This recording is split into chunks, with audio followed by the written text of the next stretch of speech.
So I'm with Ed after a tough game today against the league leaders. I think we were expecting a tough game against a good side. Credit to them.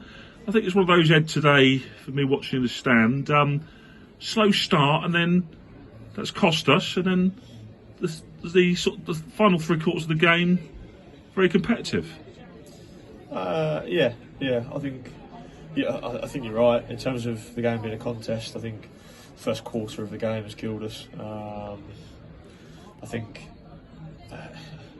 first you've got to give credit to Exeter when the opportunities presented themselves early on. They were clinical in the way that they took them, and I think perhaps maybe the occasion got to us a little bit at the start today.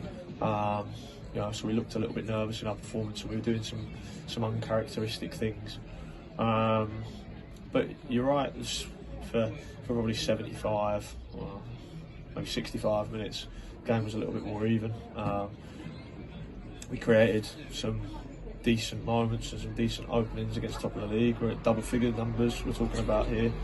So we had opportunities to score ourselves, and we did really well. And bar the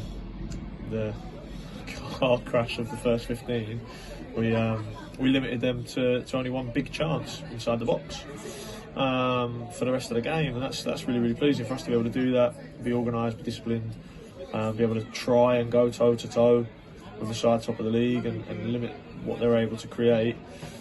It's pleasing. It's a sign that we're moving in the right direction, but obviously nobody likes to lose by those sorts of scorelines. Yeah, I think it was interesting. The second half performance was far improved. The changes you made, I don't want to single out players, but some of them were predetermined, weren't they, in terms of match minutes? Yeah. But some of them were tactical as well, because we were really good for the first 20 minutes of the second half. All the second half, let's be fair to the players. Yeah, I think it might be a little bit unfair maybe to just put it down to the changes. Like, the girls that come on at half time were great, and in the second half were great, and they brought all the things that we were asking. I think any time performance levels drop, I think it's shared responsibility. Maybe I've not explained the ideas in a way that have sunk from some of the girls, and then sometimes when you're out there you can have all the best laid plans in the world, but they cause us problems, and you've got to be able to adapt and react. So I think the second half was more about just being able to get to grips a little bit better with what Exeter were doing, and half time gave us a chance to get extra clarity in our ideas. So anytime things go wrong, it's always shared responsibility. Yeah, of course. Yeah, absolutely.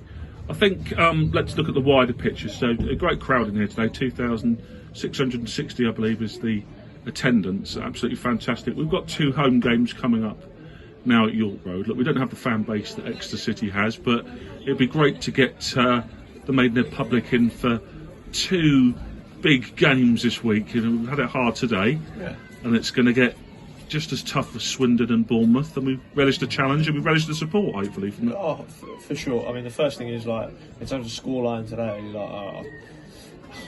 I get a stick for saying this, but I don't really care about the scoreline too much. When it comes to playing against these bigger sides, they're free hits.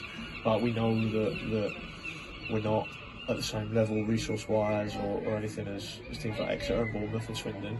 So there are opportunities for us to just go toe-to-toe, stick to our principles, have a go, and sort of get a measure of where we are.